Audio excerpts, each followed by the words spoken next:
حضرت عبدالرحمن بن عوف رضی اللہ تعالیٰ خوددار کیسے تھے، یہ بھی بہت سارے اسلامی بھائیوں کے لیے آج سبق ہوگا۔ کچھ لوگ امیروں کے یہاں چکر لگا رہے ہوتے ہیں، ان سے کوئی تھوڑا سا فیور مل جائے، تھوڑی سی کوئی گفٹ مل جائے، کوئی نوکری مل جائے، یعنی لوگوں سے توقعات رکھنا، اپنی خودداری کو ٹھیس پہنچانا، ان سے کسی چیز کی توقع رکھنا، یہ سرکار علیہ الصلوۃ والسلام کے سچے غلام کا طریقہ نہیں۔ اعلیٰ حضرت نے لکھا نا، میں گدا ہوں اپنے کریم کا، میرا دین پارا ہے نہ نہیں، تو ہمارا یہ انداز نہیں ہونا چاہیے۔ حضرت عبدالرحمن بن عوف مہاجر صحابی ہیں، آپ مکہ پاک سے مدینہ طیبہ پہنچے تو بزنس مین ضرور تھے، مگر سب کچھ مکے میں چھوڑا ہے، اب کچھ بھی نہیں تھا۔ اچھا، جب مہاجرین آئے انصار کے پاس، مدینہ شریف میں آئے، تو انصار صحابہ نے تاریخ میں جو مدد کی داستانیں انہوں نے رقم کی، عقلیں حیران ہیں۔ اب ذرا غور کیجیے، سیدنا سعد بن ربیع انصاری، جن کا شمار مدینہ منورہ کے دولت مند لوگوں میں ہوتا ہے، پیارے آقا علیہ الصلوۃ والسلام نے حضرت عبدالرحمن بن عوف کو ان کے ساتھی بنا دیا، ان کا رفیق بنا دیا۔ ایک صحابی کو، ایک مہاجر صحابی کو ایک انصار صحابی کا رفیق بنا دیا گیا تھا، ان کے یوں سمجھے کہ سپرد کیا تھا کہ آپ ان کو ہیلپ آؤٹ کریں۔ تو حضرت سعد تھے، انہوں نے کیا کیا؟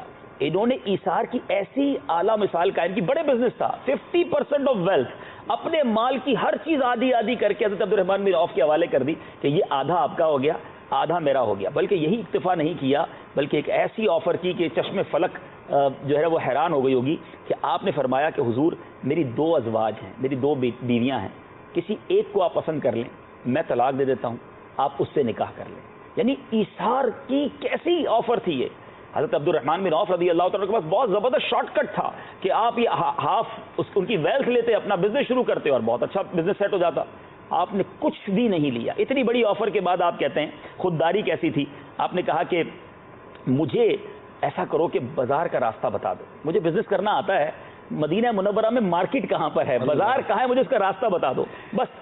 اب جب راستہ پتہ چل گیا بازار قائم کا، تو اب آپ نے گھی اور پنیر کی تجارت شروع کر دی۔ بزنس مین تو تھے، اللہ نے ایسی برکت دی کہ اس کے بعد نہ جانے کتنے غریبوں کو آپ نے نوازا، کتنے اسلام کی راہ میں آپ نے خرچ کیا۔ تو کیا درس ہے خودداری؟ ہمت نہیں ہاری، ہمت بھی نہیں ہاری، اور یہ بہت سارے لوگوں کے لیے درس ہے کہ کچھ لوگ ہمت ہار جاتے ہیں اور پھر مانگنا شروع کر دیتے ہیں۔ اگر آپ اپنے ہاتھوں پر اپنے آپ پر بھروسہ کریں، اللہ سے مانگیں، مانگنا ہے نا، ضرور مانگیں، اپنے رب سے مانگیں، سجدے کر کر کے مانگے، دعائیں کر کر کے مانگے، دینے والا ہی وہی ہے۔ میں کیوں کسی کے آگے ہاتھ پھیلا کر اپنی عزت کا بھی بیڑا غرق کروں؟ اور باپا بڑی امیر علیہ سنت کی بات بڑی زبردست ہے کہ دینے والا آہ کر کے دیتا ہے، واہ کر